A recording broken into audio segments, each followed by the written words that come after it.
तो ये है इंडिया का कोचीन एयरपोर्ट, जहाँ पे हम इंतजार कर रहे हैं अपने आने वाली फ्लाइट की। हाँ, पासपोर्ट लिए हुए। अब कहाँ जा रहे हैं तो ये तो आपको अपने टाइटल से पता चल ही गया होगा कि ये किस बारे में ब्लॉग है। अब ये देखो इतना खूबसूरत नज़ारा बादलों के ऊपर, हम अपनी फ्लाइट पे। तो ये कहानी इस तरीके से शुरू नहीं होती है, इस कहानी की शुरुआत बहुत ही डिफरेंट तरीके से है। तो लो, आपको हम ले चलते हैं अपनी कहानी की ओर।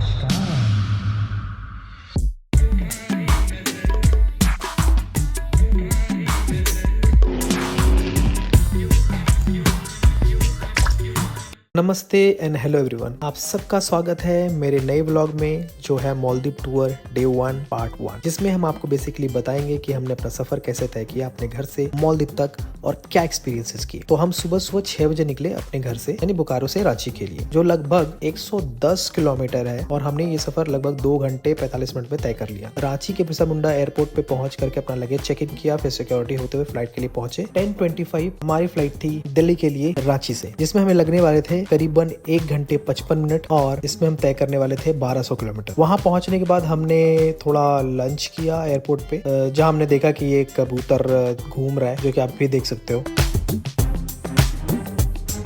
कबूतर टूट गया। दिल्ली हम पहुंच गए थे दोपहर 12:30 बजे। हमारी नेक्स्ट फ्लाइट थी कोची के लिए शाम के 4 बजे। इससे हम निकले कोची के लिए, जिसमें हमने तय किया 2600 किलोमीटर 3 घंटे 10 मिनट में।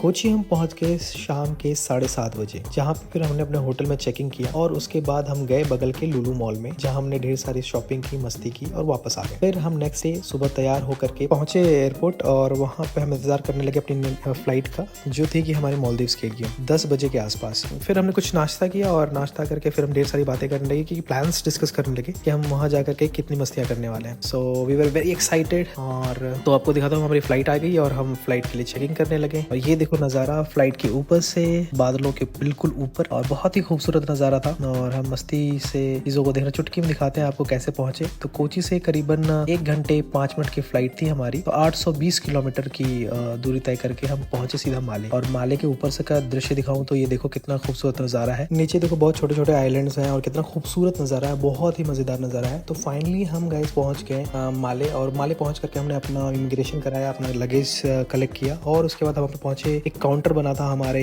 आइलैंड का, हमारे जो होटल जहां हमने बुक कर रखा था उसका एक काउंटर था, वहां पहुंचे। वहां पे एक लेडी हमें मिली, और लेडी हमें ले गई बोट बस के पास। लगेज हमारा कलेक्ट हो गया, और लगेज बोट बस में रखा गया। मीनवाइल उन्होंने सबको लाइफ जैकेट दी। अब देख रहे हो कि पास में ही जो खड़ा शख्स है वो भी लाइफ जैकेट पहन रहा है, और हमें भी लाइफ जैकेट दे दिया गया। तो अभी दिखाऊंगा कि शिल्पी भी सेम लाइफ जैकेट पहन रही है, ताकि हम रेडी हो जाए बोट बस में जाने के लिए। तो शिल्पी की लाइफ जैकेट पहनने के बाद मैंने भी लाइफ जैकेट पहना, और हम चल गए बोट की तरफ। अगर मैं दिखाऊं आपको रास्ता, तो ये इस तरीके का लकड़ी का एक प्लेटफॉर्म बना हुआ था, जहाँ पे ये बोट लगी थी हमारी। और सबसे पहले मैं एंट्री करता हूँ कि अंदर जा कर के एक सीट रख लूँ अच्छा सा, ताकि जाने का नज़ारा भी बहुत अच्छा हो, खूबसूरत हो। तो मैं अंदर चला गया सबसे पहले। ये देखो, ये मैं हूँ, और यहाँ अब शिल्पी की एंट्री होगी। ये शिल्पी है जो मेरा वीडियो बना रही थी, अब मैं शिल्पी का वीडियो बना रहा था। तो हाँ, देखने में भी बहुत अच्छी लग रही है। मैं थोड़ा सा गड़बड़ लग रहा हूँ, क्योंकि मैं रात को सोया नहीं था अच्छे से, और शिल्पी को अच्छी नींद आई थी। तो मैं जाकर के सबसे अच्छी वाली जो स्पेस होती है वो मैंने पकड़ लिया। शिल्पी को उल्टा बैठना था, क्योंकि पानी से इसको डर लगता है थोड़ा सा, बट फिर मैंने इसको समझा करके बोला कि अच्छा नज़ारा आएगा तो इस तरफ बैठ जाओ, ताकि हमें भी मज़ा आया। और देखने में धीरे धीरे सब लोग ऑन बोर्ड हो गए। उसके बाद ये हम आपको सेल्फी दिखा रहे हैं अपनी। आगे बढ़ने से पहले हमें कुछ इन्फॉर्मेशन और कुछ इंस्ट्रक्शन दी गई, तो हम आपको सुनाते हैं। 15 to 20 minutes to reach, and on the way there it might get a bit bumpy on some parts of the seat. Please ensure to have your luggages on at all times. Please be seated all to the right. Your luggages will be delivered directly to your room. We also have Wi-Fi available on board. You can scan the QR code above your head for the Wi-Fi. And if you require any assistance, all to the right, our captain and crews will be more than happy to assist you. Enjoy your stay. तो basically इन्होंने बताया कि हमें अपनी seat पे बैठे रहना है, और अपने लाइफ जैकेट को पहने रहना है, और हमारा जो सामान है वो हमारे होटल में पहुंच जाएगा। तो अब हम आगे बढ़ते हैं।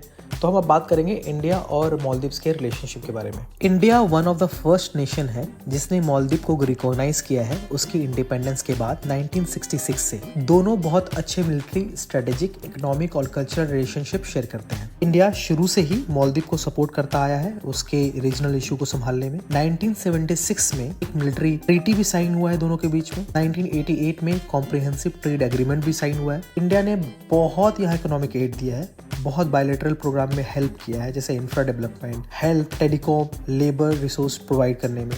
यहाँ एक इंदिरा गांधी मेमोरियल हॉस्पिटल भी है माले में। ये देखो SBI यहाँ करीबन $500 मिलियन एड दिया है। दोनों कंट्री मिलके यहाँ पे फिशरी और टूना प्रोसेसिंग भी करते हैं। 1988 में कूप अटेम्प्ट हुआ था यहाँ पे।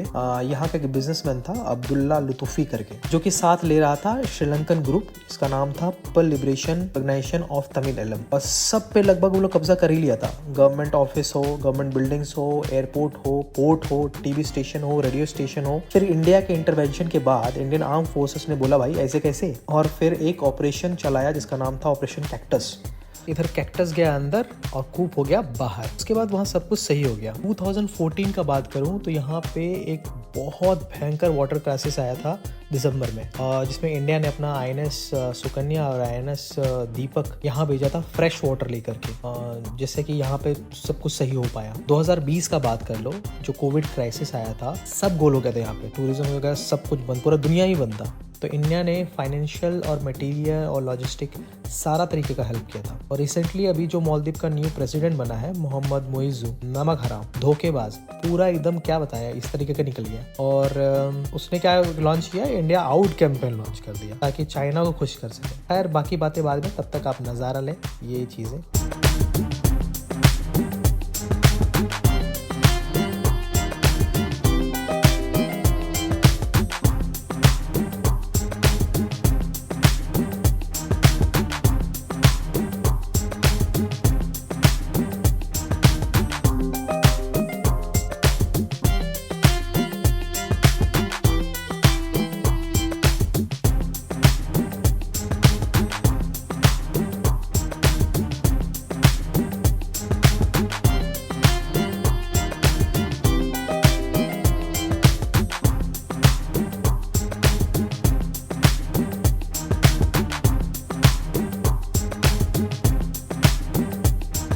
इस वीडियो में इतना ही, और नेक्स्ट वीडियो में आपको दिखाएंगे कैसे हम अपने आइलैंड रिजॉर्ट तक पहुंचे, और बाकी इन्फॉर्मेशन की मालदीव्स क्या है, किस तरीके से बना है, उसके बारे में सारी डिटेलिंग जो हम आपको प्रोवाइड कर सकते हैं वो हम आपको बताएंगे।